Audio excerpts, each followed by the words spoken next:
I'm 33, watching the Hudson turn to hammered copper outside our windows on Hubert Street, when my phone lights up for the third time today. Mom. Then Dad. Then a paired voicemail, a ritual as predictable as the ferry horn drifting up from Pier 25. It's 5 years since my wedding. 3 days until our vow renewal in Dumbo. And now they're begging for 2 invites. Before I tell you how my parents tried to rewrite history, tap subscribe and comment, respect. If you've ever been dismissed by your own family, this one's for us. I let it ring out. The marble warms under my palm where the sun hits the Calicut Island.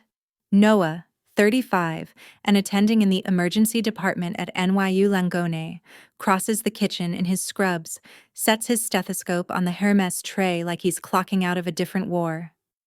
He rests a hand on my shoulder. I hit play. Sweetie, it's Mom. We've discussed everything. We'd love to come Saturday. We can sit in the back. We had no choice back then. You know that. A breath. Call us. My father's voice follows. Clipped. Accountant precise. Logistics were difficult in 2020. We regret the optics. Let's put this behind us. Save us 2 seats. I close my eyes. I can smell the Aesop hand wash drying on my skin, bergamot and something green. The city hums.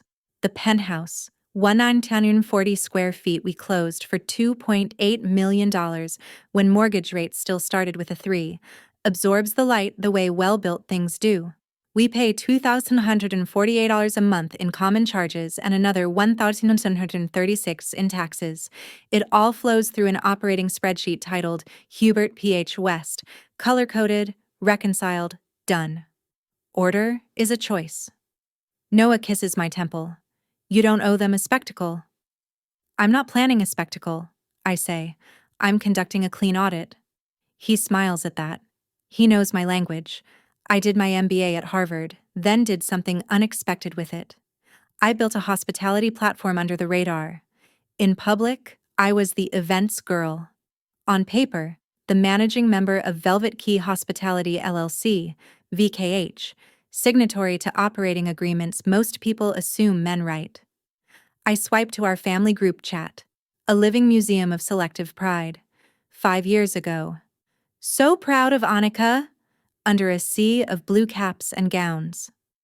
Last week, are we all invited? From the cousin who live-streamed my mother's graduation day speech while ignoring my ceremony across town. Aunts with exclamation point addiction. Uncles with opinions and no data. I take 2 screenshots and archive them. Receipts are for my peace, not performance. Down in Dumbo, the world is moving in predictable lines. I can see it in my head like a run of show. Cobblestones under my heels, the air tasting like river metal and roasted coffee. A matte black Sprinter backs into the loading bay. The florist's team offloads peonies by the crate. Someone shouts, "Watch the corner." A forklift beeps, reverses, beeps. Again. On my clipboard, the header reads, VKH, Renewal, 6 p.m., The Glass Foundry. Fire Code Occupancy 240. Load-in at 10 Hasai. Catering COI naming Velvet Key Hospitality LLC and The Glass Foundry LLC as additional insured. Indemnification clause initialed on page 6. Force majeure updated post-2020. All clean. They think they're asking for 2 chairs. They have no idea they're asking for access to an entire world they pretended I couldn't build. Play it again, Noah says softly. I do, mostly to study my father's phrasing. He's a CPA by training. Numbers are his alibi. In his voice, I hear the old ledgers, shoulds and musts, assets and liabilities, but always measured against the daughter who fit his pro forma. My mother was an assistant principal for 20 years. She's fluent in announcements delivered as verdicts. We had no choice back then, is her favorite passive construction. Annika is the sun they calibrated themselves around, valedictorian at Columbia Engineering, analyst at Goldman Sachs, now finishing an MBA of her own. She speaks in goals and mock interviews. She likes control. It's a family trait. Are you going to call them? Noah asks. I'm going to let the voicemail sit, I say. We're in the quiet period before an event. He chuckles. You're impossible. I'm disciplined. I sink onto a stool, the leather cool under my legs. You're on nights this week? Last one, he says, back at $10,000 base and whatever the hazard differential is this quarter. He shrugs, like clinical chaos should have a line item. I glance at the ledger on our dining table. Simple, clean. Noah's comp runs through payroll. My income arrives as K1 distributions. Last year, $1.2 million post-expenses. Our tax preparer sends memos titled Projections, Roth Conversions. I read them like bedtime stories. If you've ever watched family try to RSVP at the finish line of your work, what would you do? Reply, decline, or let the data speak for itself? Drop your answer in the comments and make sure you're subscribed. The receipts are coming. I stand and move through our space. Pauliform shelving, a Celine blouse draped over a wishbone chair, the Leica on the console table from the last site visit, dusted with construction grit. The city bends to the left where the Hudson widens, ferries carving V's into the bronze surface. I scroll to the event file. The first tab is a timeline. 5 years ago, on the day my parents chose to sit in bleachers at Baker Field instead of rows at Prospect Park Boathouse, I walked down a short aisle under willow trees and promised Noah the kind of love that survives noise. We had 47 guests and 2 empty front row chairs. The string quartet played like they were paid to ignore collateral damage. Afterward, I told myself impact and intent were different things. Then I learned to require both. My phone blinks again. Aunt Lena, who writes as if texting were a bullhorn. We can make it if you seat us up front. I'll bring ladoos. A minute later, my cousin Dev. Heard you're doing it at the Glass Foundry. Fancy. How'd you swing that? I start typing and stop. No explanations. Not to people who enjoy your silence until they need your sound system.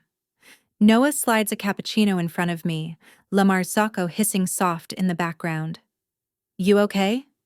I'm fine, I say, and I am. There's a satisfaction in restraint that revenge never touches. They want an emotional negotiation. I have a run of show. Do you want them there? He asks, not unkindly. I want the record to be clean, I say. Attendance is an operational decision. Participation is a privilege. Respect is a non-negotiable. He nods. He knows my tells. The way I straighten the stack of menus, check the vendor confirmations, reread the indemnity clause like a prayer. He's seen me win deals by asking nothing more theatrical than a signature. If you've ever had to draw a line with family and keep it there, comment respect and tell me the line. And if you're building quietly, hit subscribe. You don't need applause to finish the job. I open notes and draft a reply I'll likely never send. We're at capacity. Please respect the code of conduct if you attend. I delete it.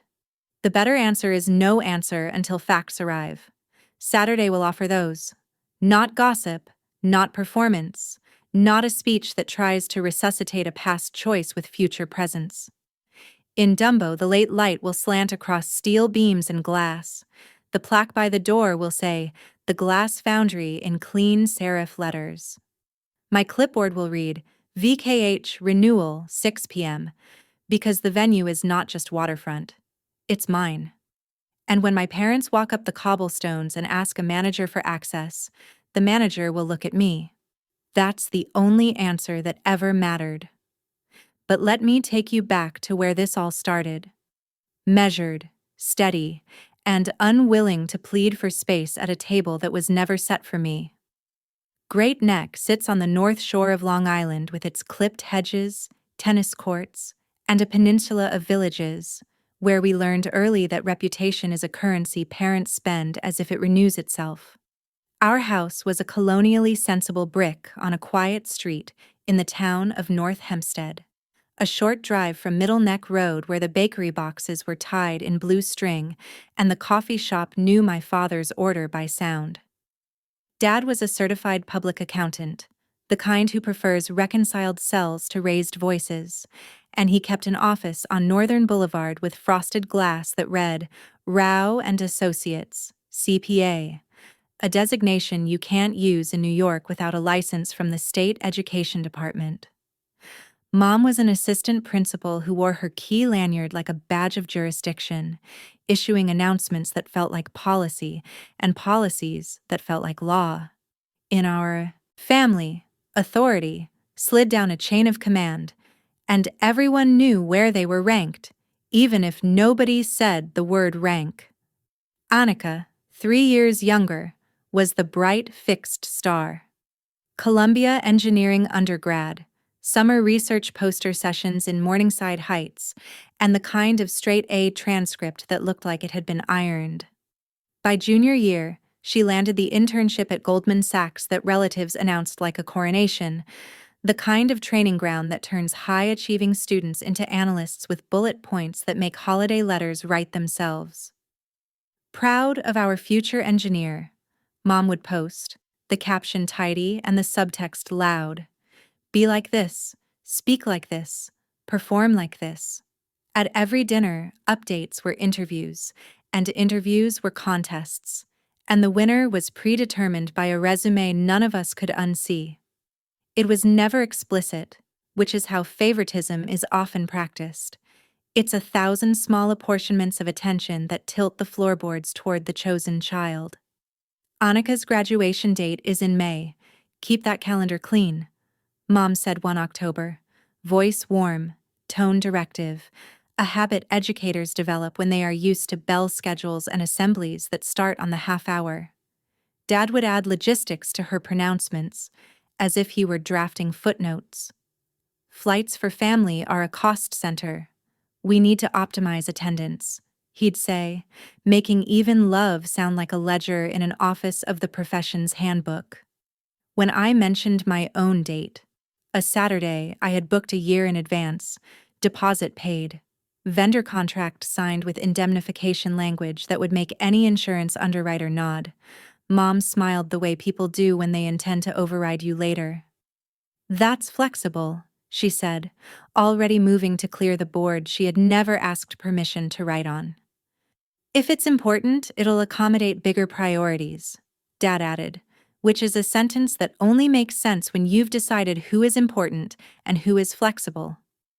They like to say I was good with people, a phrase deployed like a consolation prize at award ceremonies, and they told relatives I was doing events work and helping out with coffee, while I called my role operational so they would stop auditing it.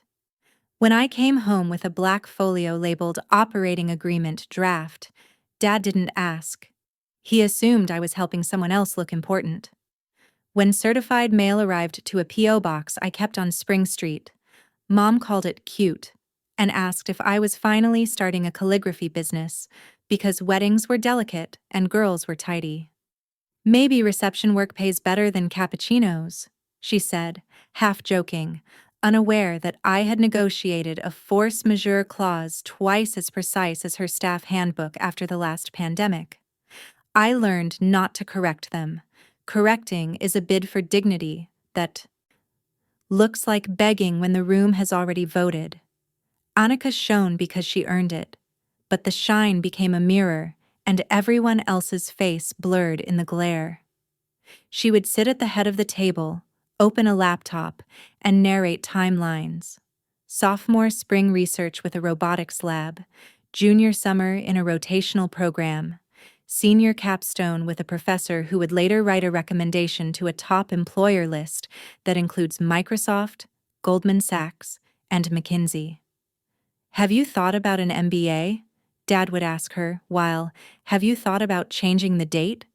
Was the only question he asked me. At family gatherings, aunts practiced the theater of fairness. We love you both the same. and then scheduled their compliments around whichever achievement felt more legible to their friends.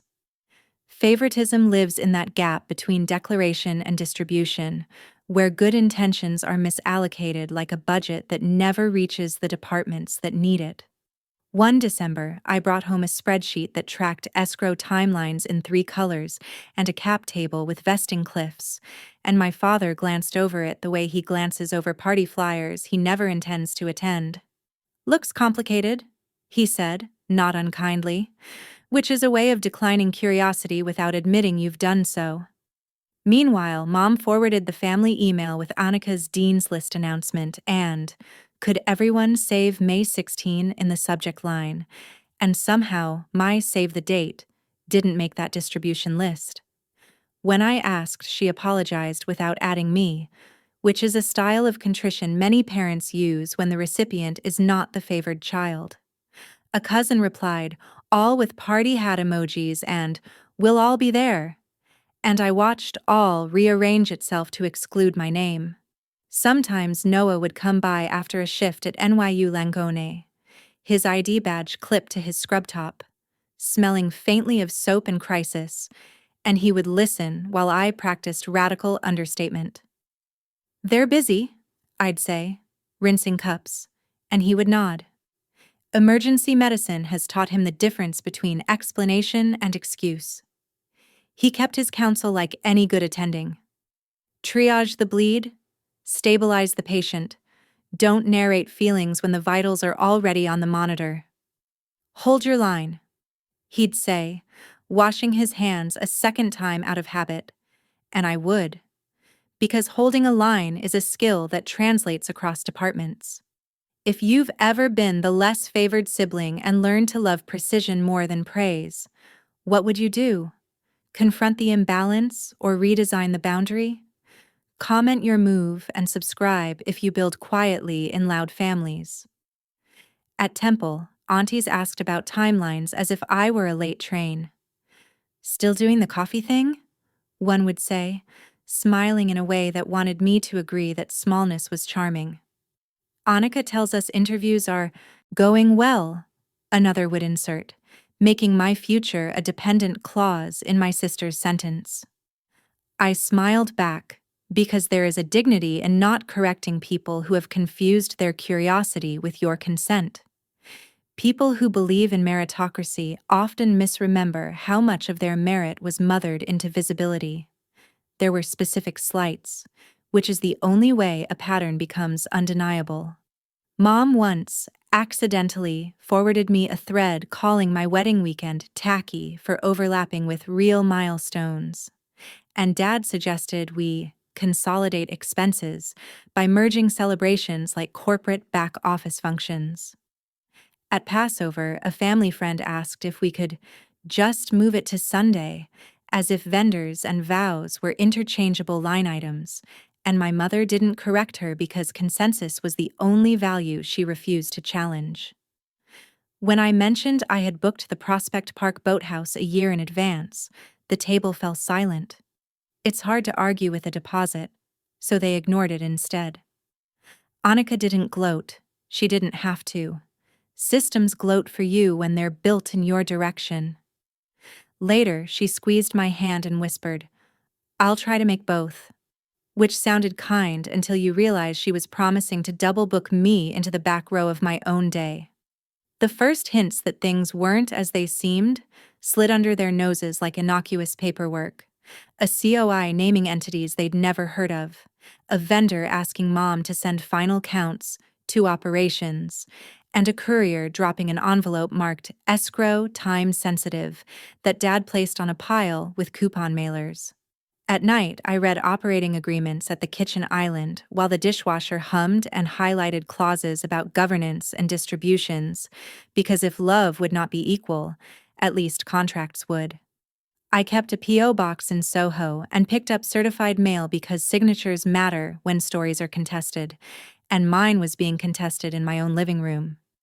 If you've ever had your accomplishments mislabeled by people who claim to know you best, drop "seen" in the comments and keep your head down until your work can speak at full volume.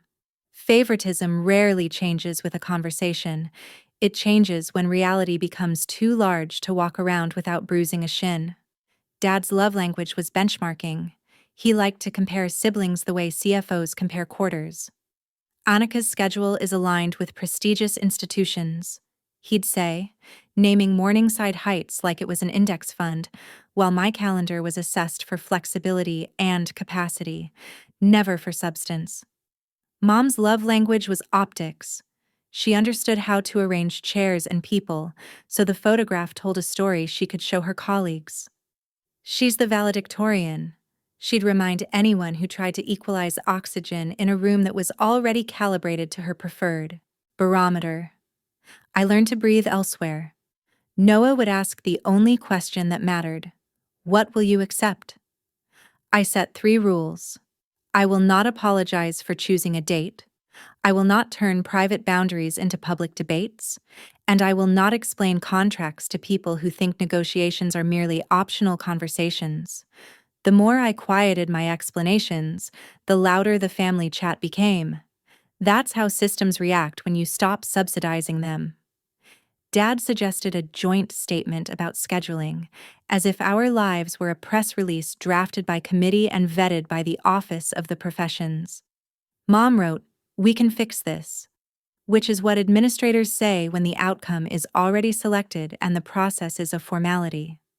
By spring, the tension had matured into something you could touch, the way humidity makes the air feel heavier before rain. I had moved my rehearsal schedule to accommodate a vendor's family emergency, renegotiated a load-in time to avoid a street closure in Brooklyn, and rechecked the indemnity language because catastrophes are more likely when entitlement is high. The family WhatsApp announced Annika's commencement time with exclamation points, and an aunt wrote, "We'll be at the real milestone," a sentence that told me everything I needed to know about where people would sit when the chairs were counted. I didn't reply, because silence can be a boundary when words become currency others use to bankrupt you.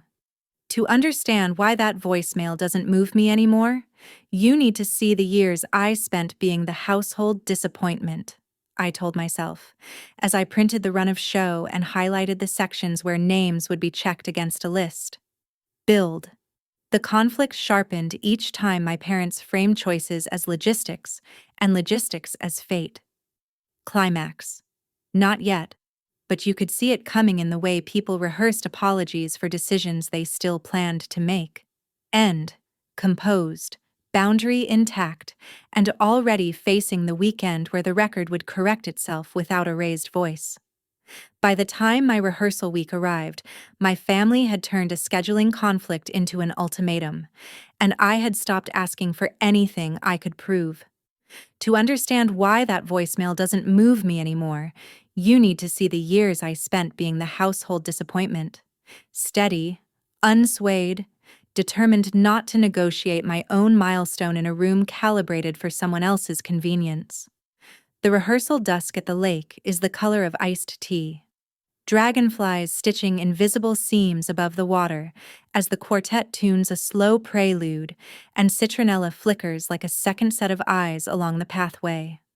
47 name cards in copper plate wait on a linen-draped table, 2 front-row seats unassigned out of principle rather than optimism, and the air smells like cut rosemary, rain held in escrow and lake metal. Noah's hand circles mine, steady as a pulse in the trauma bay, his ER attending badge tucked away because this is a different kind of triage. "Breathe," he says, the word landing like a standard operating procedure, even as vendor radios murmur channel checks and my coordinator confirms the indemnification language one last time with catering. A bridesmaid laughs, a nephew runs a perimeter, and then the sound changes. The hush that means family has arrived with a decision disguised as logistics. Mom approaches first, principal's lanyard swapped for a silk scarf that still reads like authority, and Dad comes behind her with that accountant's stillness that pretends neutrality while choosing a side. "Sweetheart," Mom says, voice warm, tone managerial. "We've looked at tomorrow's schedule, and we need to align around the bigger milestone." Dad nods like a footnote brought to life. Your sister is valedictorian at Columbia Engineering. Commencement is fixed. Travel is consolidated. Optics matter for extended family, he says, turning a daughter's wedding into a memo. We'll be with Annika in the morning and the day, Mom continues, and we'll do our best to stop by in the evening if timing permits. Timing, the most elastic word in a family that only stretches for one person. I let the sentence stand where it is, a boundary in the shape of silence, because explaining contracts to people who treat commitments as suggestions is a losing proposition. We'd like you to move the ceremony to Sunday, Dad adds, face composed, as if rearranging vendors, permits, quartet, and guests were a back-office consolidation he could execute with a spreadsheet and an apology. Or even later tonight, Mom says, a twilight thing, romantic. The kind of charm parents use when they've already made their choice and want you to absorb the fallout quietly. Around us, the quartet shifts their weight, pretending not to hear, which is a form of kindness musicians learn early. Noah's thumb taps twice, the code he uses in the ER to say the bleeding will stop if you clamp the right vessel. A year ago, we booked this day, I say, calm, each word its own line item, deposits paid, force majeure updated, certificates of insurance naming the proper entities, and a run of show that doesn't include time travel. Mom's smile doesn't move. We had no choice with Annika's date, she replies, that passive construction she wears to every hard conversation like a tailored jacket. You are choosing now, I say, and her eyes flick to Dad as if to confirm whether the statement should be entered into the record. He clears his throat. Family will go where the achievement is, he says, and the quartet leader looks briefly at the water, because some sentences throw echoes. Across the path, my Aunt Lena says too loudly, we'll be at the real milestone, and a cousin's phone lifts for a casual video that will become a group chat headline by nightfall. If you've ever had someone try to renegotiate your day at the 99th percentile of effort, what would you do? Cap the conversation, walk away, or move the mountain they refuse to see? Drop your answer and subscribe if you've learned to let boundaries speak louder than explanations. I study my father's face, the CPA composed under fluorescent lights, the man who knows rules well enough to decide when to interpret them, the professional credentials stamped by the state that taught him where to sign and where to stall. He thinks this is a spreadsheet problem. He thinks that if he names prestige and headcount, he can amortize a daughter's dignity over a weekend. Guests have flown in, I say. Contracts are executed, and the only contingency built into today is weather, not preference. Mom's mouth tightens. We can make it up to you, she says, and Noah exhales the way he does when he sees a family bargaining with discharge paperwork instead of care. I'm not in arrears, I say, and the sentence lands where it should, paid in full. When Dad realizes I won't move, he changes tactics to optics, because photos are policy in our family. Let's at least align messaging, he says, so the extended family understands the constraint. And the word constraint feels like an audit note on my wedding. No joint statements, I reply, voice steady. No announcements that recast choice as fate, and no performance of unity to cover an imbalance you're not ready to repair. Somewhere behind us, glassware clinks, and someone jokes about the humidity like it's responsible for all this weight. The quartet plays a bar and stops. A mercy pause. Annika arrives then, late, bright, laptop in a tote because she likes to be seen carrying a schedule, and for a second the whole group inhales the way people do for the actual favorite child.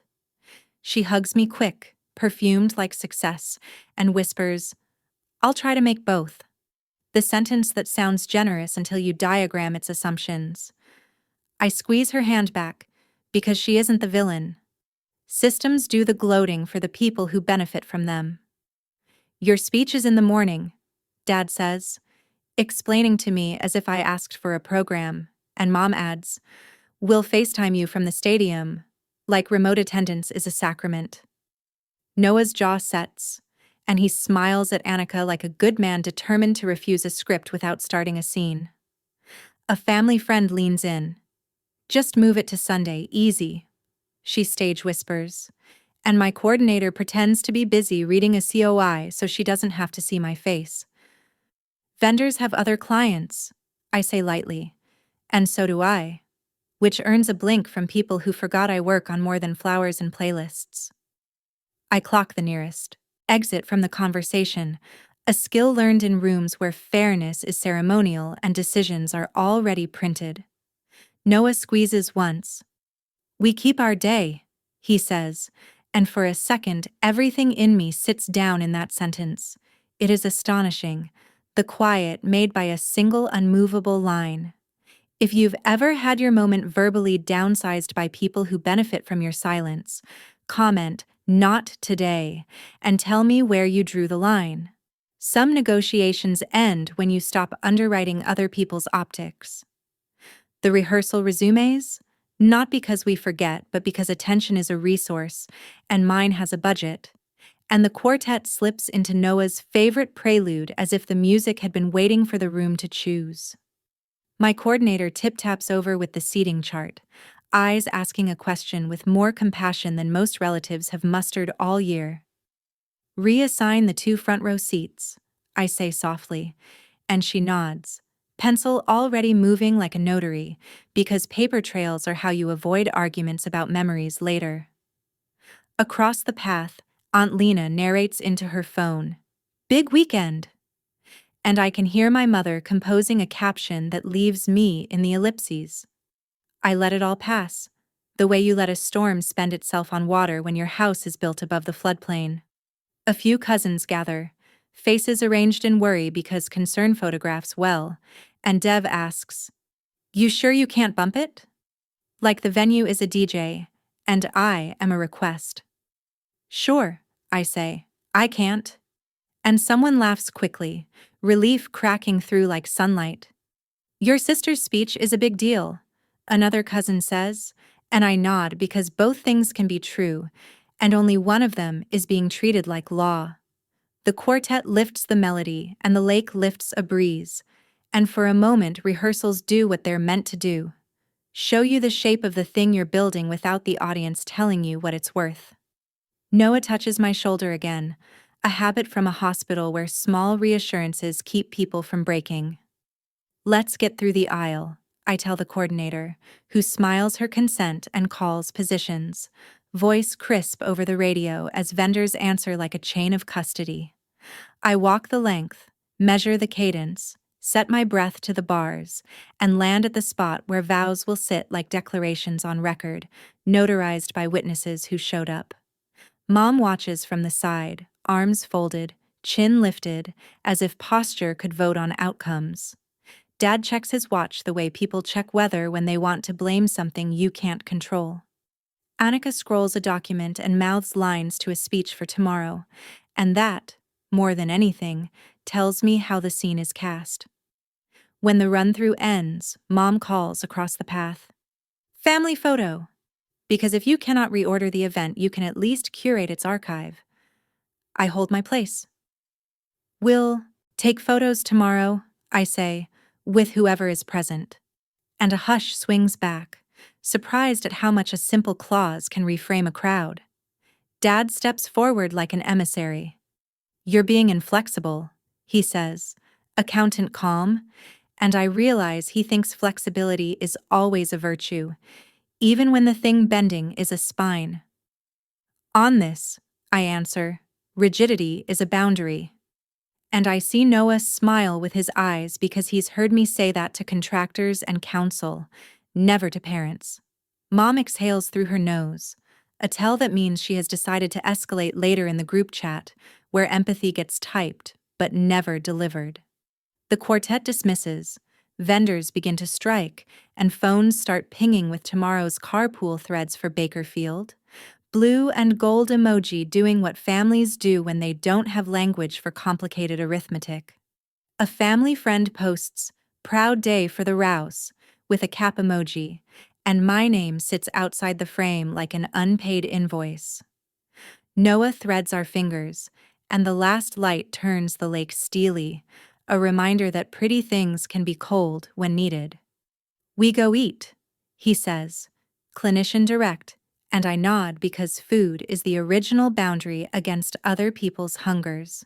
Behind us, I hear Mom say, "We'll be at the graduation," to an aunt who needed a final line to anchor her story for tomorrow. Build. Tension crystallizes into a policy. My day proceeds as planned. Their choice is recorded without commentary. The ledger is closed on pleading. Climax. In front of relatives and vendors, my parents present an ultimatum to move my wedding around my sister's ceremony. I decline with a sentence that feels like a signature. End. Composed. Boundary sure, and more interested in facts than apologies, because apologies are often budgets that never reach the department that needs them. If you've ever been asked to fold your life around someone else's optics, subscribe and tell me the sentence you use to keep your shape. Some families call it logistics when they mean loyalty. Learn to hear the difference and file accordingly. Methodical, unsentimental, quietly satisfied that preparation beats performance when the room is stacked against you. At 23, I started with keys that weren't mine yet. Short-term rental arbitrage on 2 underloved lofts off Troutman Street in Bushwick, weekday silence traded for weekend demand, and I learned fast that hospitality is just operations with better lighting. Night after night, I logged check-ins, solved boiler tantrums at 2 a.m., and rebuilt cleaning schedules like flight plans, because people romanticize venues and underestimate what it takes to land them without casualties. I bartended Fridays at a narrow spot on Orchard to keep cash flow breathing, then wrote vendor SOPs at 1 a.m., discovering that the difference between chaos and calm is often a laminated checklist and a lockbox that opens when it should. Favoritism at home taught me a harder lesson. If visibility is rationed, build where you can't be graded by people invested in your smallness. By 25, I formalized everything into Velvet Key Hospitality LLC, VKH. So contracts would stop looking like favors and start looking like obligations with signatures. The first capital stack was inelegant, but clean. $120,000 saved, plus a $180,000 friends and family convertible note at a $1.5 million cap from 2 bar regulars who preferred reliable operators over noisy visionaries. We locked a lease to own on a high-ceilinged Bushwick loft with a freight elevator that sulked in winter, and I negotiated TI credits with a landlord who respected people who showed up with a punch list and a notary. Noah watched me juggle vendor COIs and fire code diagrams the way he watches vitals, a steady interest that never turns patronizing, because in trauma and in build-outs, sequence is survival.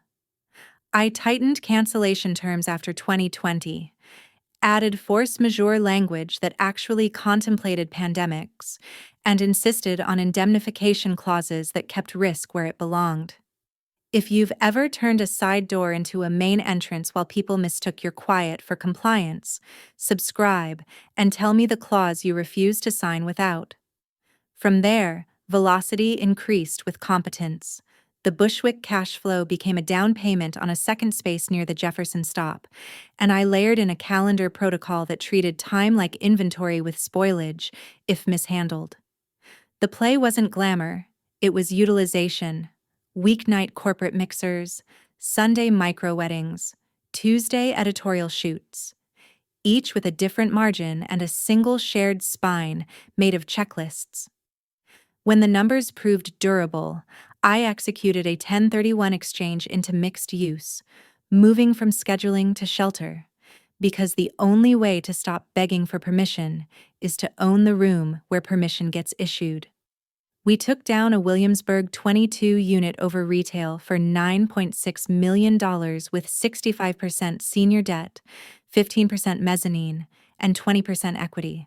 the sort of capital structure that rewards operators who can read both a rent roll and a room. Annika's internship updates still ate the family chat, while I quietly negotiated estoppels and supervised DOB inspections, which says more about what families celebrate than what daughters accomplish.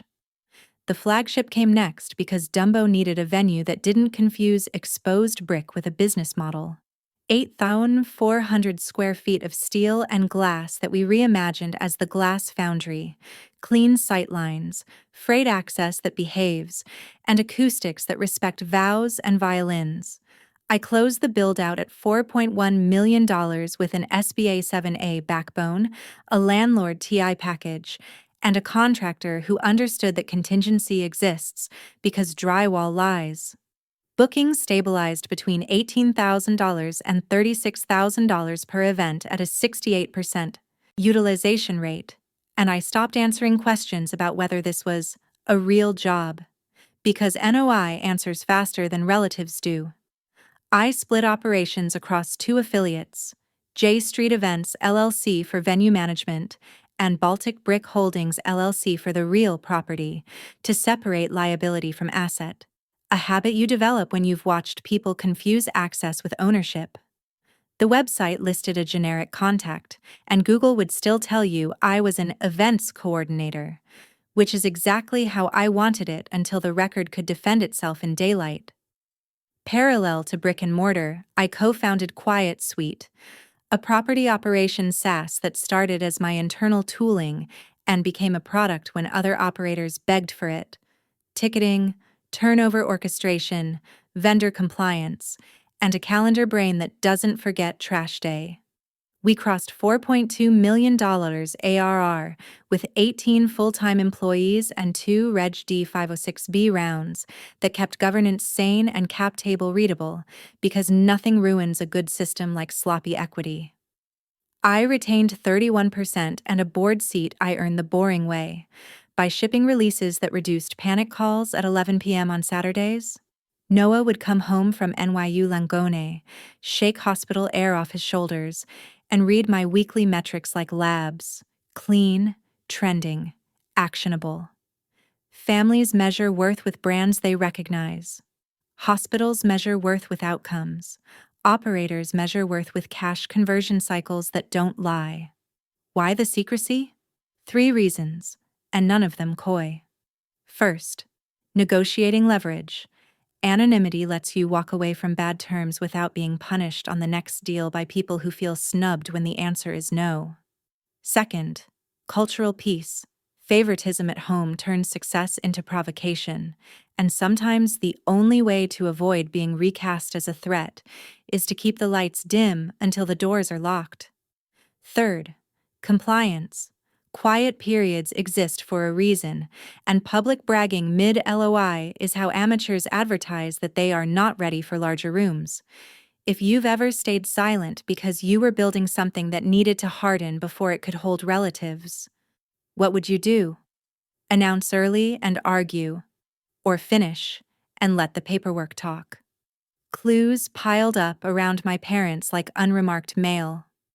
Certified envelopes arrived addressed to Velvet Key Hospitality LLC, and to affiliates they thought were other people's jobs, because many adults cannot imagine their least favored child writing the name on the line that matters.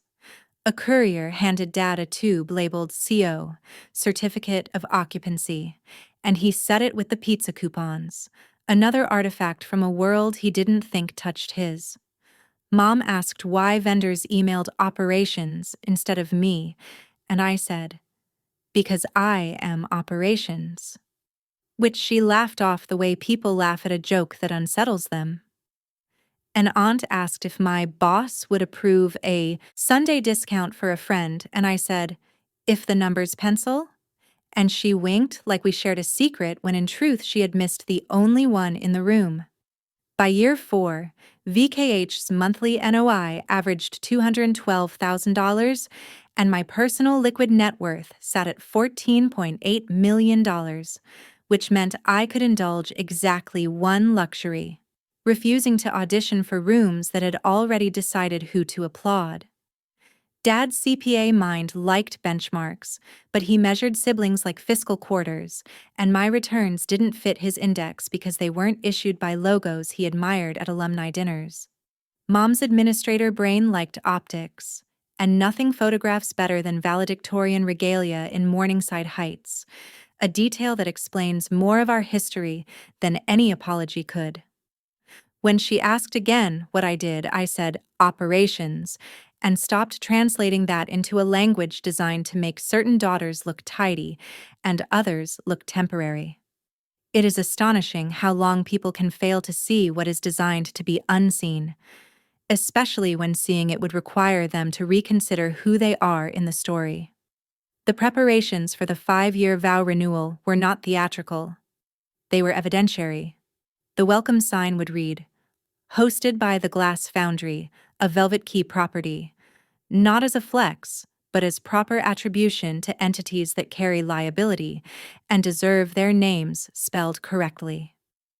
A bank VP who now sits inside JP Morgan's integration of First Republic agreed to attend and offer congratulations in a way that confirms, but does not disclose, the existence of a $7.5 million revolver, because adults can validate facts without turning them into spectacle.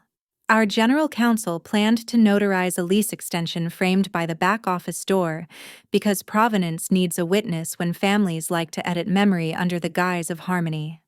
A QR code on the program would link to public DOS filings listing me as managing member, the only bio that matters when people argue about verbs like own and run. I had one flourish that existed entirely outside my parents' optics economy: the Maya Rao Scholarship at Columbia Engineering, a $250,000 seeded endowment for first-gen women in engineering, because the future shouldn't depend on who gets applauded the loudest at home. The plaque would sit beside the guest book not to embarrass anyone but to state a fact. Success is real when it circulates beyond your apartment. Annika would see it and, for once, I hoped she'd feel relief rather than rivalry, because her excellence deserved a world where more women could join her on merit, not on family bandwidth. I didn't ask my parents to donate. Some checks need to stay unsigned for the narrative to remain clean. In the end, the line between gloating and gratitude is whether other people benefit from your wins. Noah, pragmatic as a shift lead mid-surge, reviewed the run of show with me, like we were scrubbing in. "Security briefed?" he asked, and I nodded. 3 guards, cue sheets, escalation protocol that treats relatives like any other guest if boundaries crack.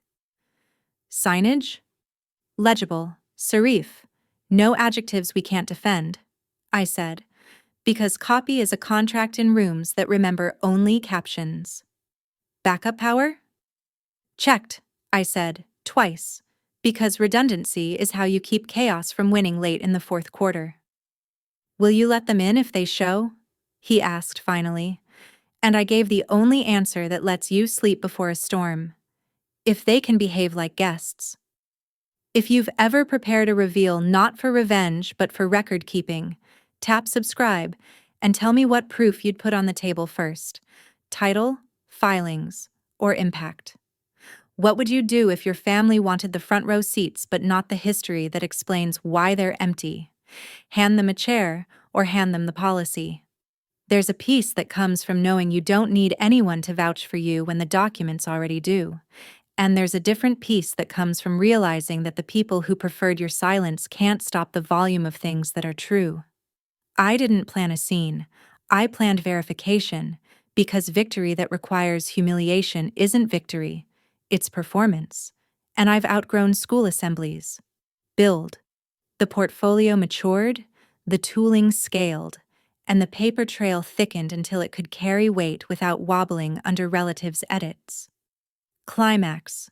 The vow renewal would display receipts in ascending order: title, filings, counsel, bank, impact.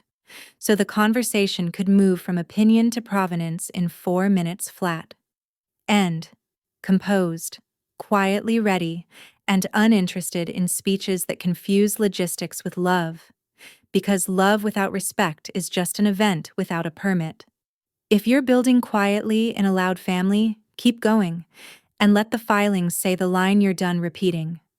I didn't plan a mic drop. I planned a ledger that closes itself.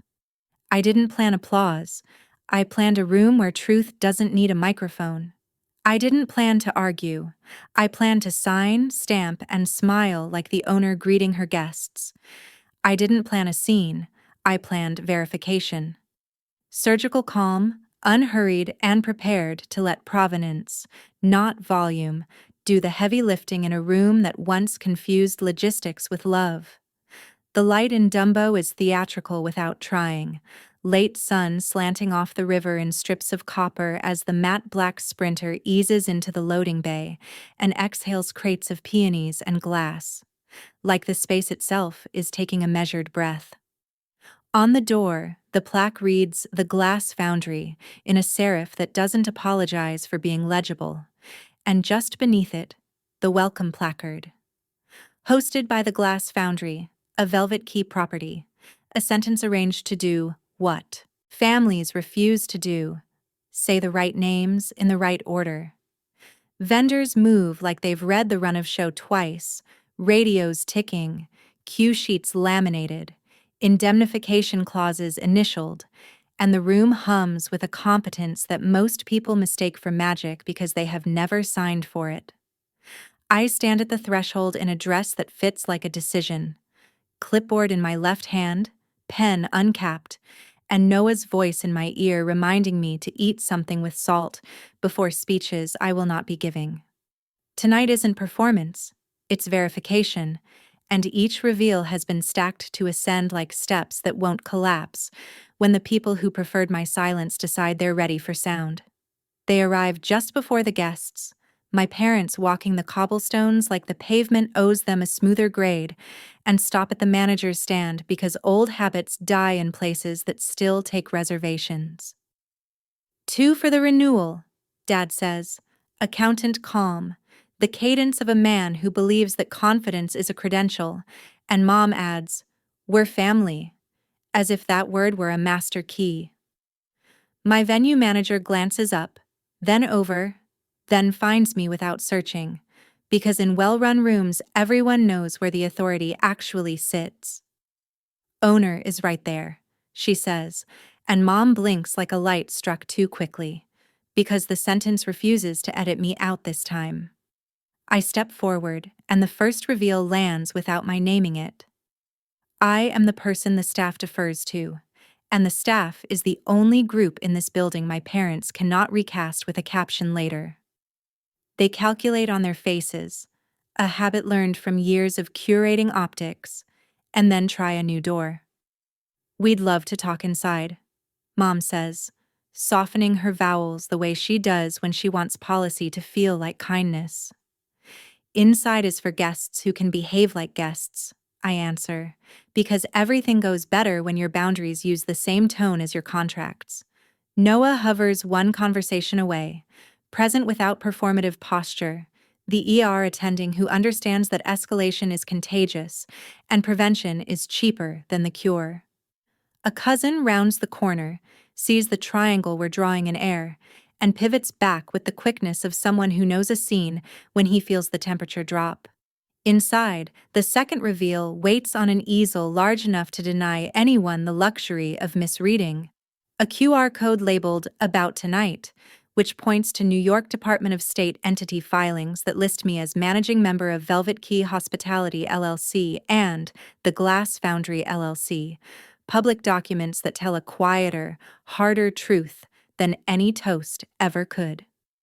I hear the little intake of breath that happens when adults realize the receipts they habitually ignore have learned to introduce themselves, and I do not smile because this is not theater, it's record-keeping.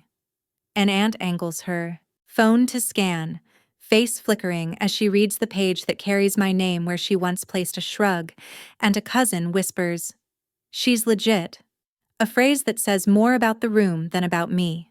My mother steps closer to the placard and touches the edge like the serif could smudge, as if the problem with my past was polishing rather than sight.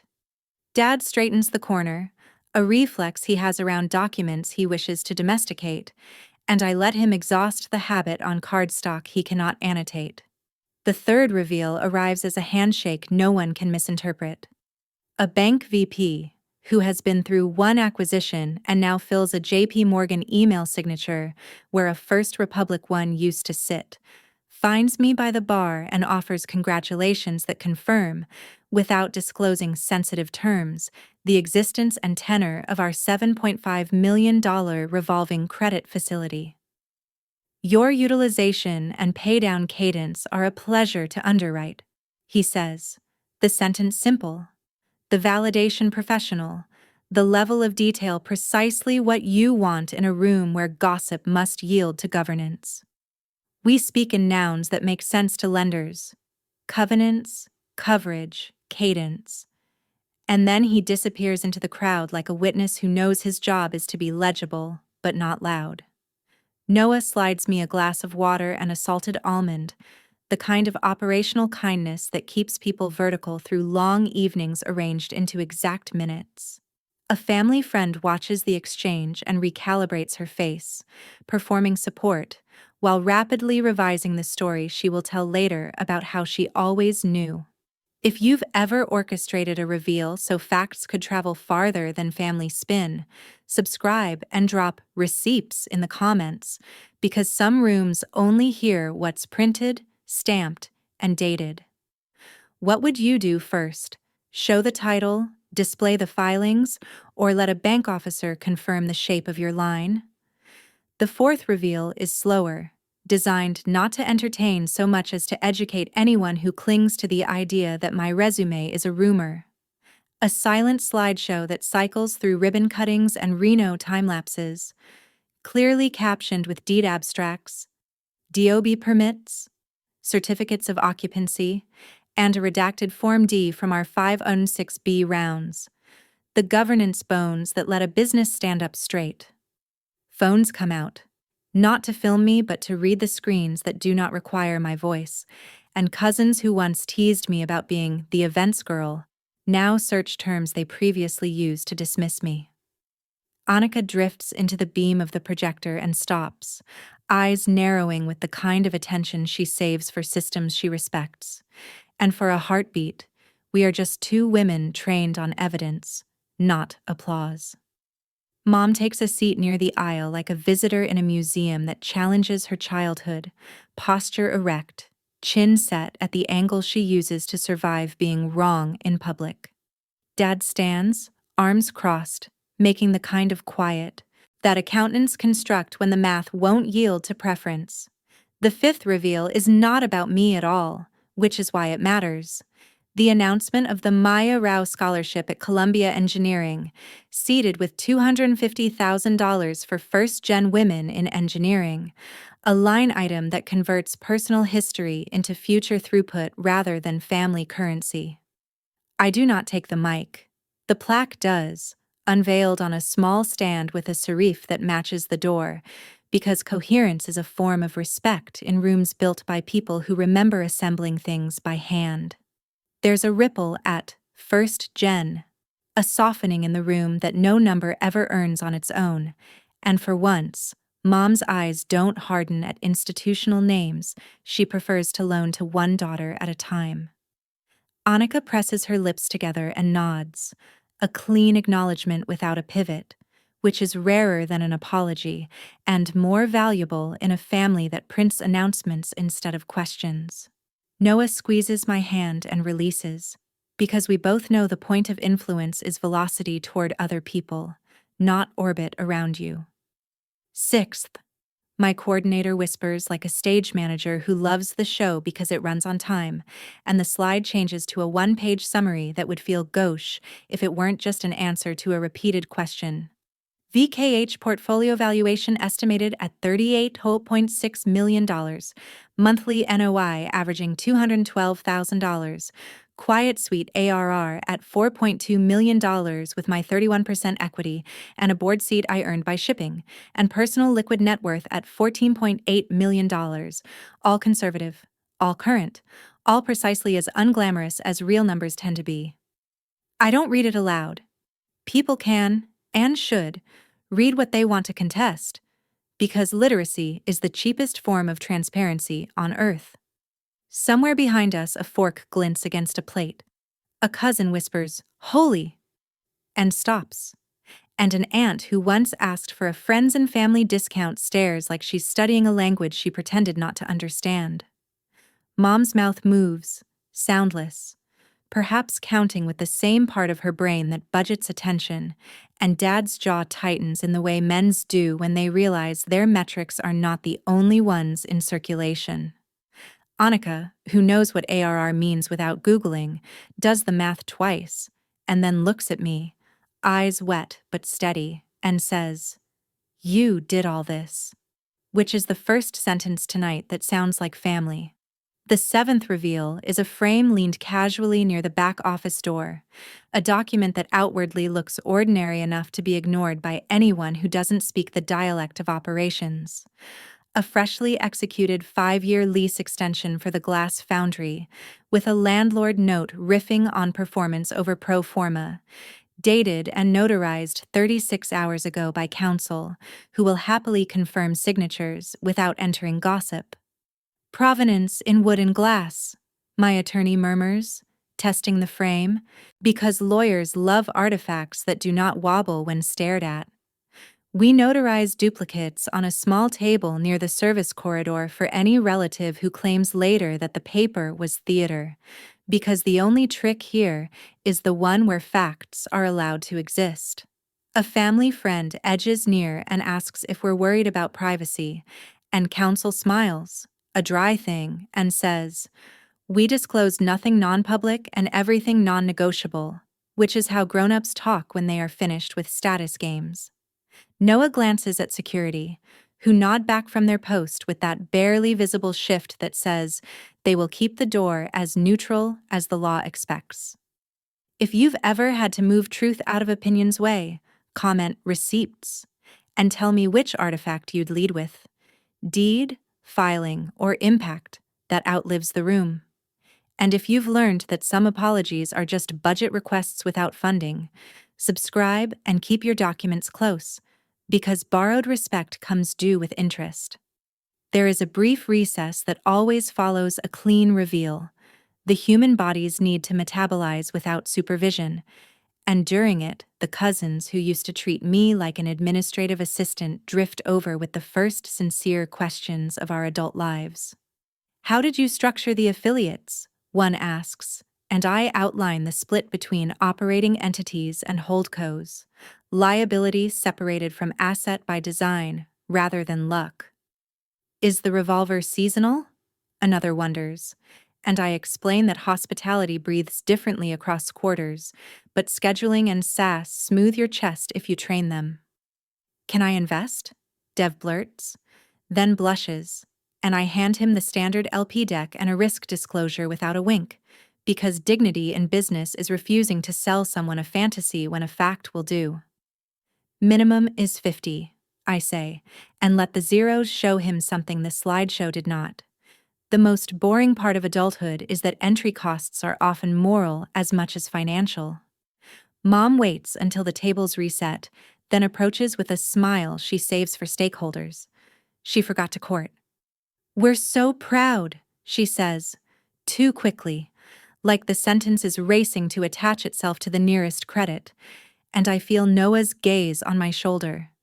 The ER quiet that comes with knowing which interventions save lives and which ones waste minutes you can't get back.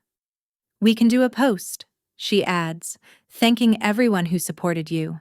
And Dad nods like a co-signer, eager to fold himself into a story that predated his approval. "No statements," I say, evenly. "No retroactive unity. No credits assigned to people who weren't on the call, because I learned to prefer clean tension over a dirty piece sold at wholesale." Her mouth opens, then closes, and in the space where another excuse might have been, I feel something like air return to the room. Aunt Lena, undeterred by evidence, tries a different door. "We always knew you were special," she declares, which is not true and not necessary, and then adds, "We'll sit up front so the photos find us," which is true to her nature and therefore useful. Seats are assigned, my coordinator answers before I can. Voice pleasant as signage. Policy the hero because it doesn't hold grudges and it doesn't forget. There is a murmur, then a regrouping, then the sound of a family learning that being old in a room does not make you senior. I inhale, exhale, and consume a bite of food with protein, because one of the luxuries of adulthood is feeding yourself before you feed an argument.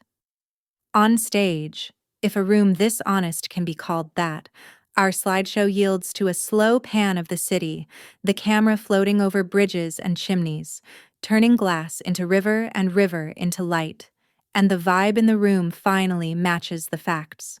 Quiet, sure, done apologizing for existing. Annika comes to stand beside me, laptop finally out of her hands, and says, "I'd like to donate to the scholarship." The sentence clean, the tone level, the posture unarmed. 7 students in the first cohort, I say. And she nods, doing a quick allocation in her head that has nothing to do with rivalries and everything to do with throughput. We don't hug.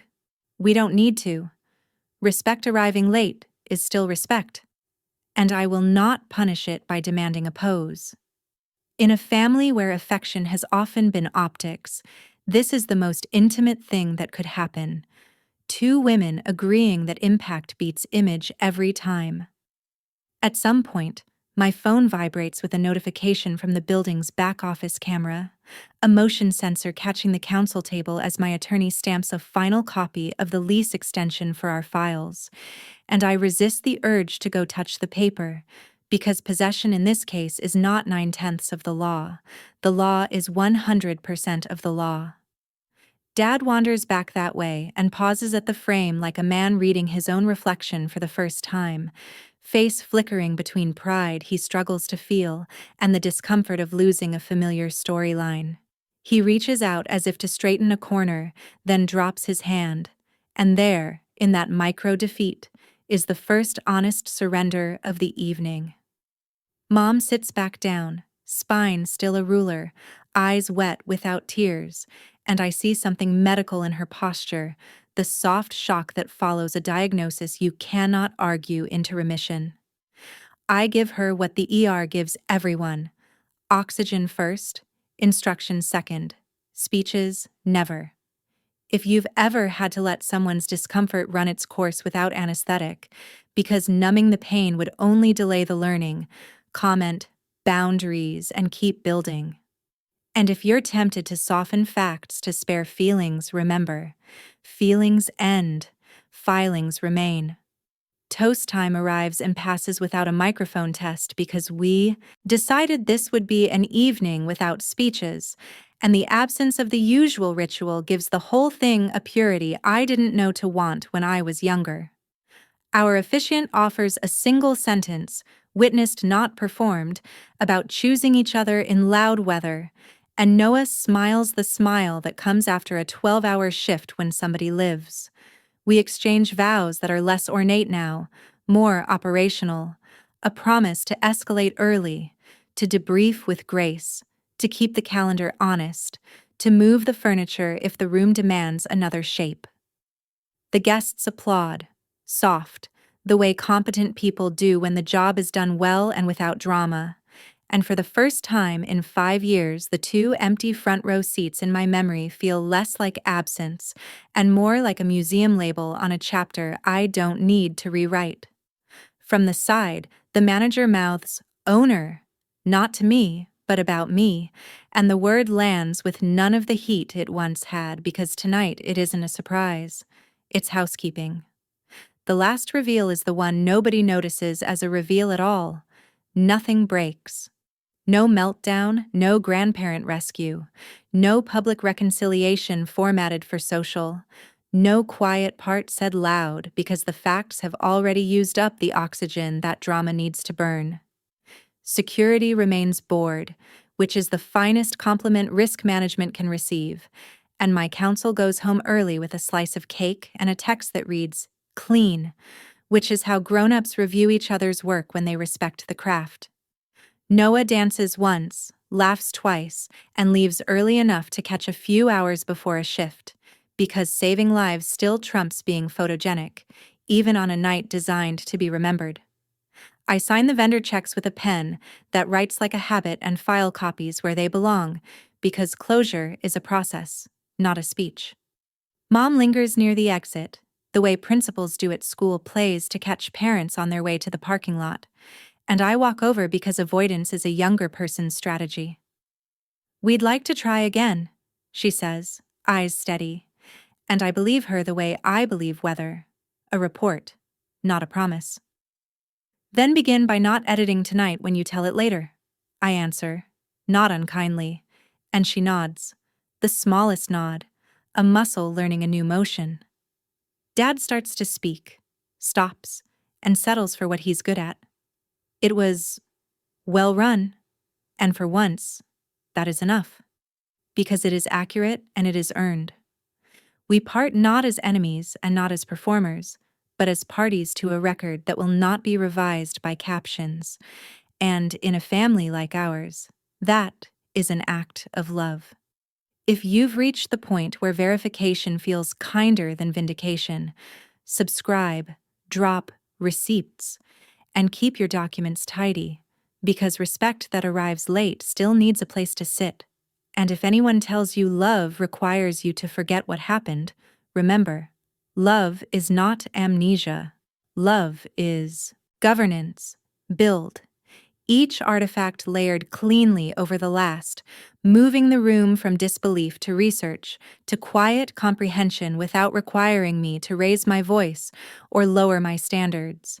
Climax, the combined force of public filings, third-party validation, legal provenance, measurable impact, and hard numbers reversed a decade of optics with one evening of operations. End. Composed, boundaries intact, and uninterested in retroactive inclusion, because inclusion that depends on ignorance is exclusion by another name. Reversals have consequences, especially for people who built their status on mine, and tomorrow those consequences begin in writing, not in whispers, calm, post-event clarity, and a deliberate refusal to let late apologies outrun the paperwork that keeps peace.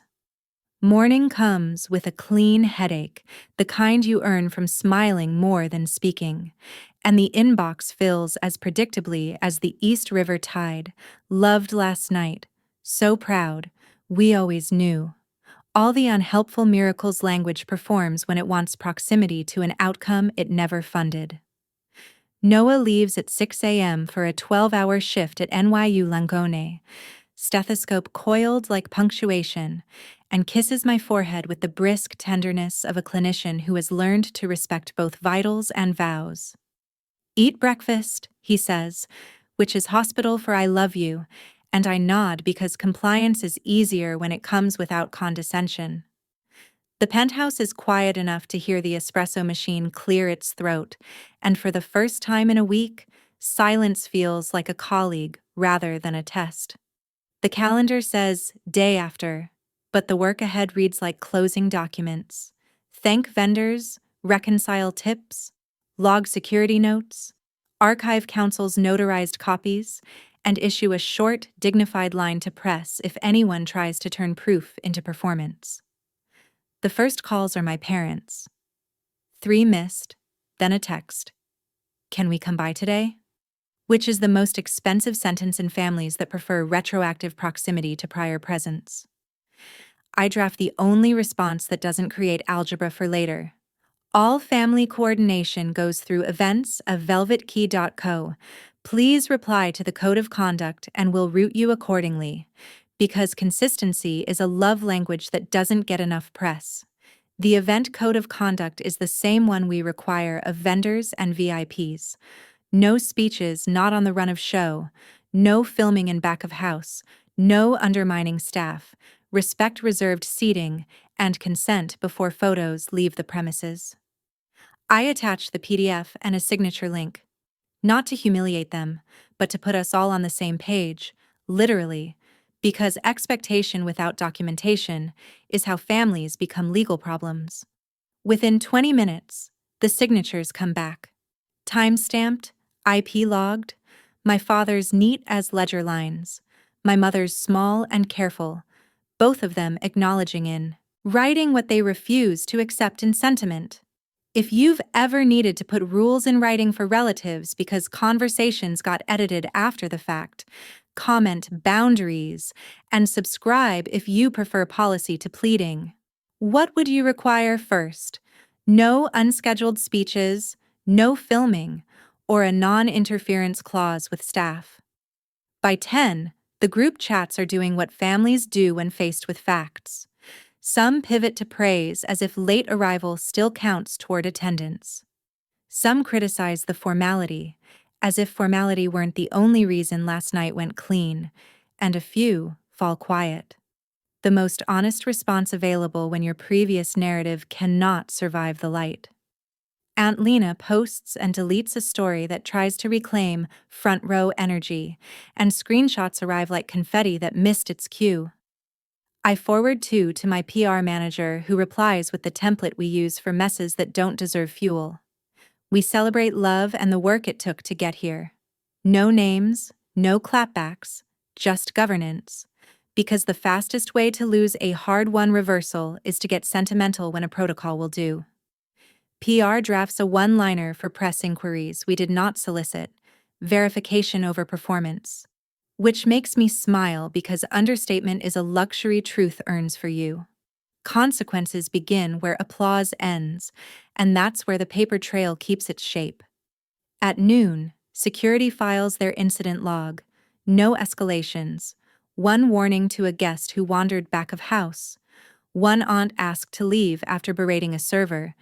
And a successful de-escalation at the door where my mother attempted a photo op that looked like a policy breach. I send a thank you bonus equal to 20% of last night's fee to the team, because board security is a KPI that should be paid like a miracle. The GC emails final scans, lease extension, notarizations, DAW search results confirming entity status, and a memo titled Record of Public Facts Displayed at Event, Non-Confidential, which is the sexiest document I've received all year. Everything goes into the VKH Renewal folder under Final, because closure without filing is just mess dressed up as minimalism. Mom tries a new tactic.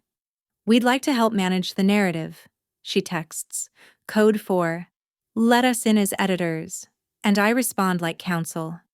No statements, no quotes, no posts implying sponsorship or co-ownership. Thank you for respecting the record. She types, deletes, types again, and finally sends, understood.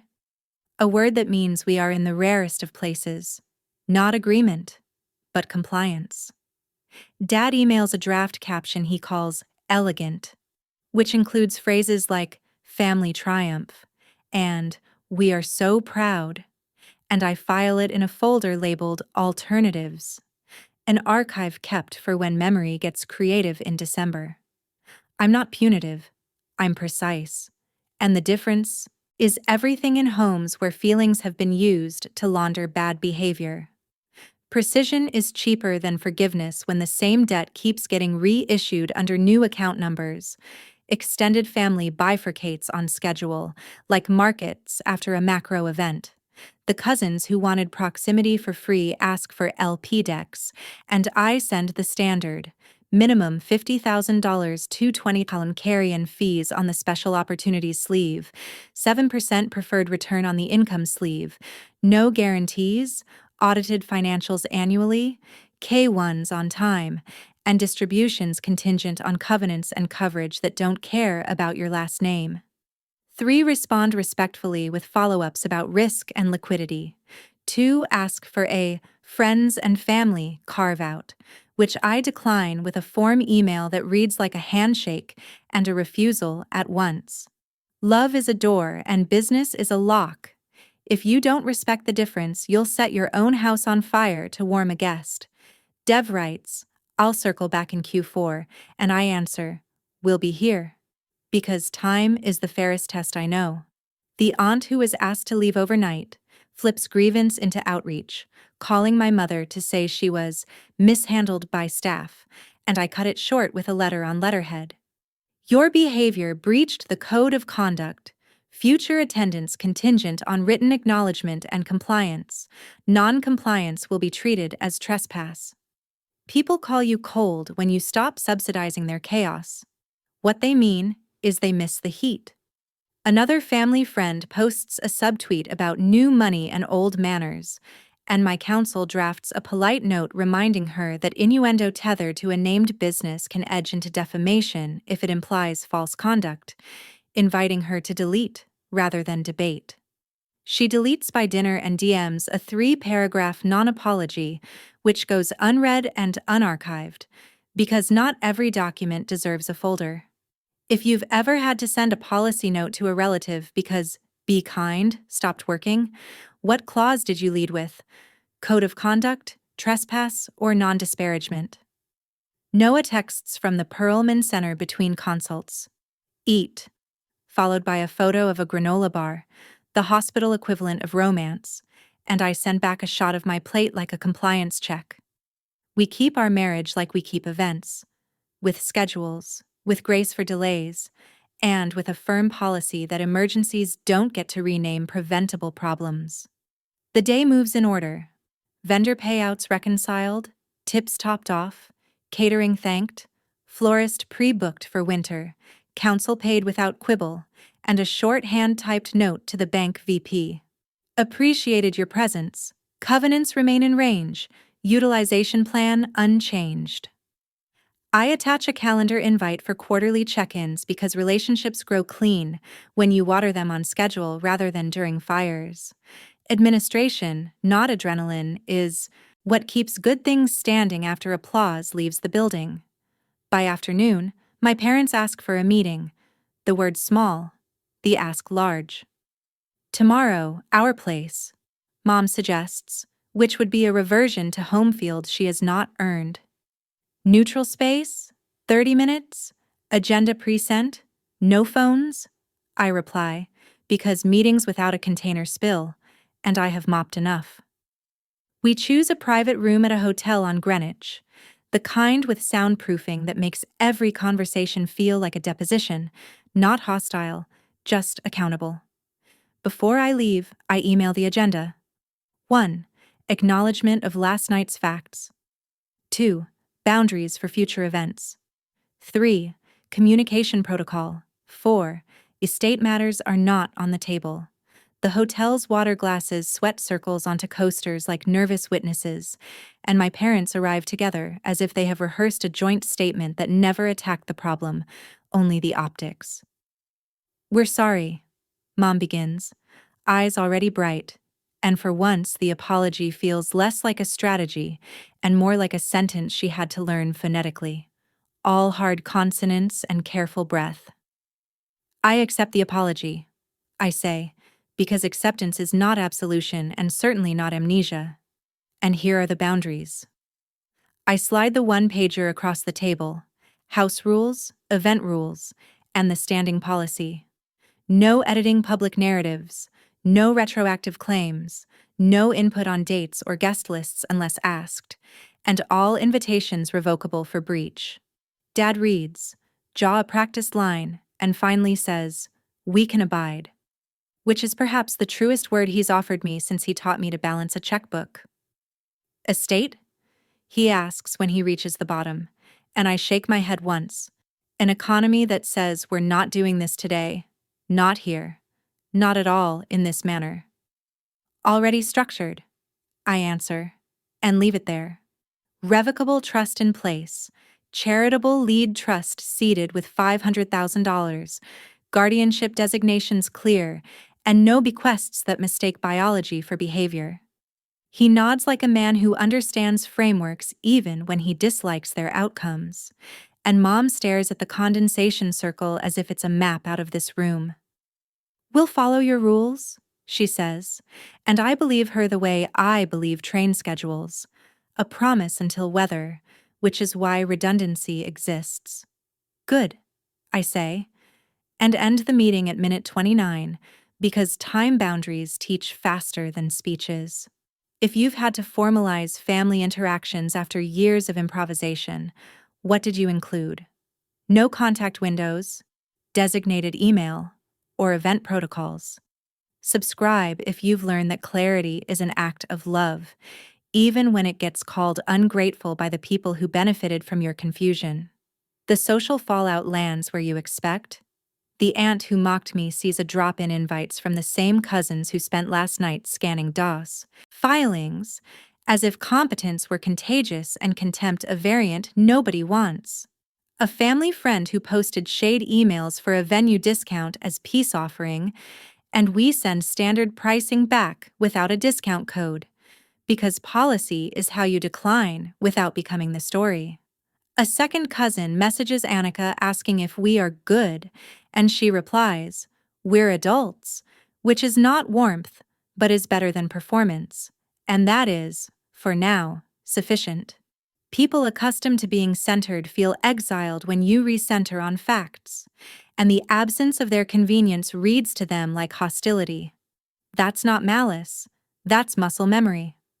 Over time, muscles learn, or they tear. Both are forms of education. Work, mercifully, refuses to coddle feelings. By Wednesday, Quiet Suite ships a release that kills a bug in the vendor compliance module and reduces Saturday panic calls by 18%, and my PM sends a graph that looks like a successful surgery.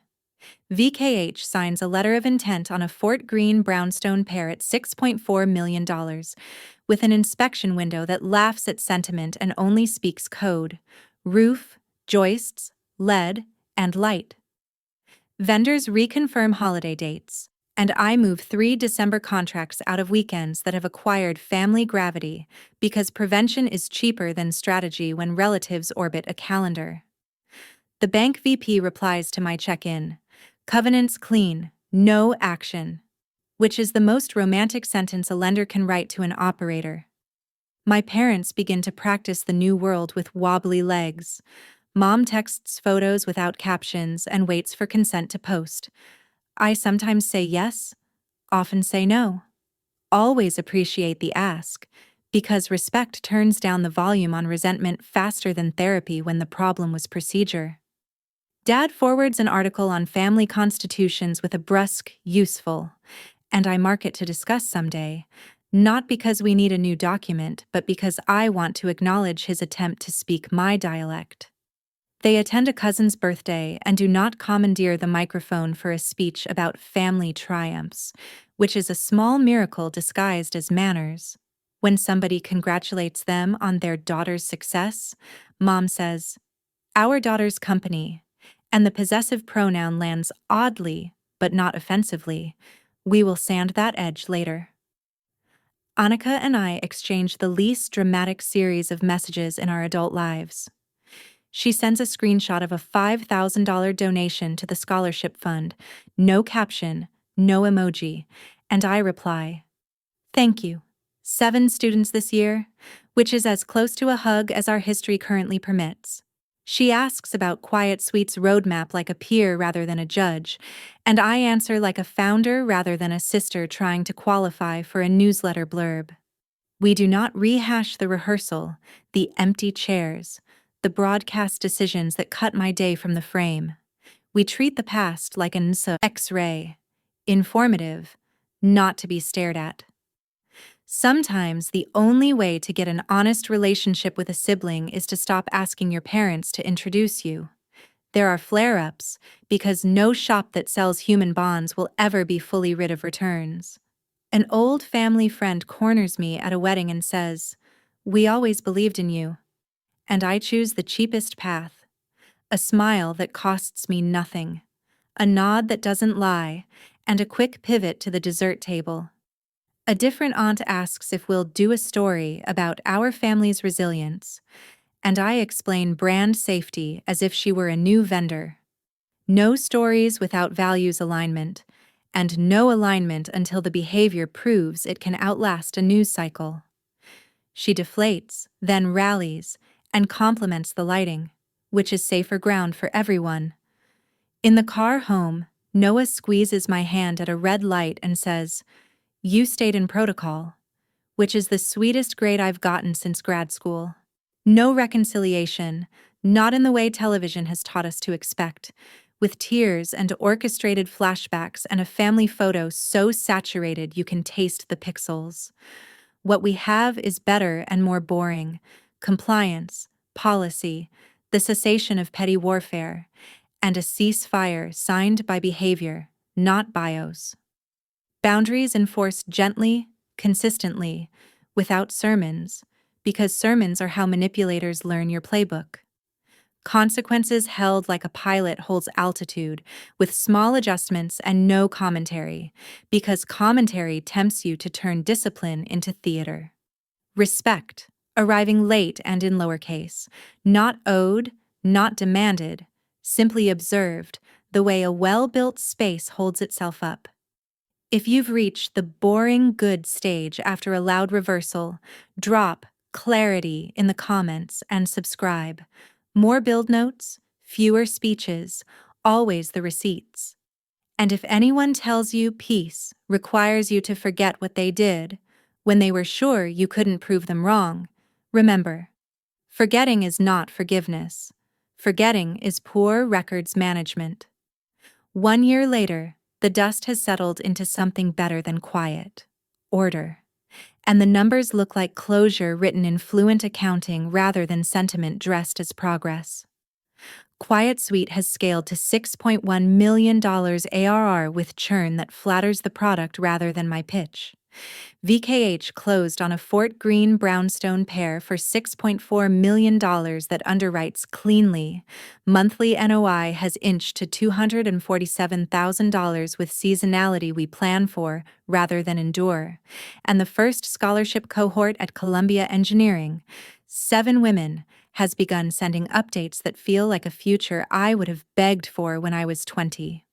Noah and I eat sesame bagels on the terrace facing the Hudson after night shifts and long days, and the city feels less like an adversary and more like a partner that respects paperwork and results. Happiness, it turns out, is a calendar built on consent, not charisma.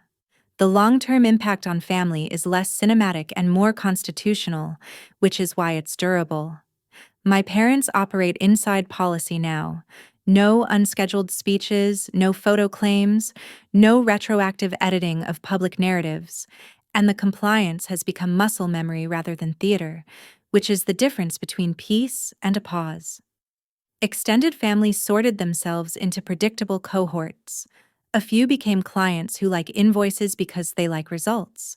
A few became spectators who have learned the hard way that proximity is not partnership. And a few went quiet when gossip found no oxygen in rooms designed to honor facts. There is cordial distance, yes, but the distance is not punishment. It's governance that protects relationships from becoming sites of recurring loss. Annika and I are learning adulthood without parental translation, which is to say, we speak directly and we keep our verbs honest. She sent a $5,000 donation to the scholarship with no caption and no backstage tour request, and we traded notes on Quiet Suite's roadmap like two people who respect shipping dates more than applause. We do not litigate history in chats designed for logistics. We meet for coffee near Morningside and talk about throughput for women in engineering and how to design mentorship that survives exam weeks and hiring seasons. Rivalry shrinks when both parties remember they were built to build, not to audition for parents. With my parents, the new normal is a treaty of behavior, not an exchange of biographies. They request permission before posts and accept no without bargaining, which is more healing than any speech they could deliver about pride learned late.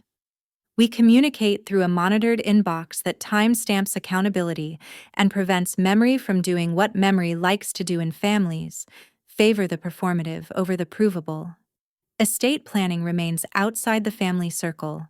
Revocable trust, charitable lead trust seated at $500,000, guardianship documents explicit, because love without clarity forces future fights that pretend to be grief. Work has taken on the steadiness of a machine that respects the human running it. VKH's operating cadence is clean. Quarterly lender check-ins, utilization reviews that treat Tuesday like inventory, vendor compliance automated so no one's daughter has to remind a contractor to carry insurance, with the right additional insureds.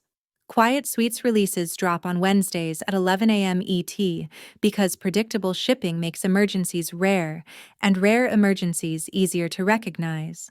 Success has stopped needing translation at home because it doesn't go home to be graded. It goes to clients and comes back as cash and gratitude instead of opinion. Personally, peace looks like morning coffee and the sound of Noah's key in the door at irregular intervals that make regular love an active choice. He still works at the Perelman Center for Emergency Services, which means his victories are measured in pulses and discharges rather than likes and captions, and that has made us both snobs about outcomes. We travel when calendars permit, not to escape, but to remember that perspective is a competence, not a postcard. We host chosen family dinners where laughter does what speeches used to attempt, and the only codes of conduct are kindness and cleanup. The moral is unfancy and therefore trustworthy. Respect is not owed for proximity. It is earned by behavior and maintained by boundaries. Parental favoritism leaves grooves in families that make certain responses feel inevitable. But inevitability is a story, not a law, and stories can be revised when the facts are finally allowed to speak. Self-worth measured by someone else's optics is a currency that collapses when the issuer panics. Self-worth pegged to verified competence trades cleanly in any room. If you've ever rebuilt your price after being mispriced by people you loved, comment, "Know your worth," subscribe, and tell me the sentence you learned to say without shaking. Practical lessons that kept the peace and can keep yours. Write rules you can enforce with a calm voice, separate love from access, and make sure every "we" has a policy, so no apology has to be a performance. Establish neutral channels for logistics so hard, conversations don't hijack holidays, and set time limits on meetings so no one optimizes for attrition. Treat your documentation like a kindness to your future self. Filings, contracts, emails, agendas, and agreements are not walls. They are scaffolds that prevent collapse when emotions surge. And remember that no is not cruelty. In adult rooms, no is a bid for clarity, which is the only fuel that runs both families and firms without smoke. Long-term, the impact has been to reduce volatility to ordinary weather. There are still fronts: a relative who forgets and tests a boundary, an invite declined because the code of conduct is not a suggestion, a news cycle that tempts performative unity we refuse to counterfeit. But there are also new constants: parents who ask before posting, a sister who donates before debating, cousins who invest after reading the deck instead of the room, and a marriage that moves in step with shift changes and shipping calendars. The story has stopped needing a villain to be compelling because the arc finally respects gravity. Things fall where they should, when the weight is carried honestly. If you're in the thick of proving what should have been believed on sight, hold your line and let your filings work the room so you don't have to.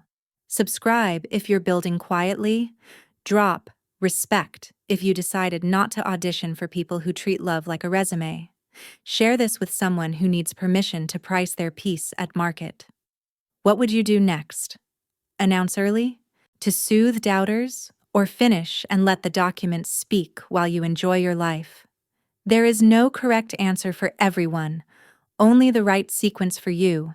Choose the one that would still look wise if read aloud in a room of strangers. Respect isn't a souvenir from people who once mispriced you. Respect is a system you run, with boundaries as its code and behavior as its uptime. Know your worth, price your piece, and refuse retroactive belonging, because the rooms that once demanded your discount are the first to accept your full rate when they see the ledger you learned to keep.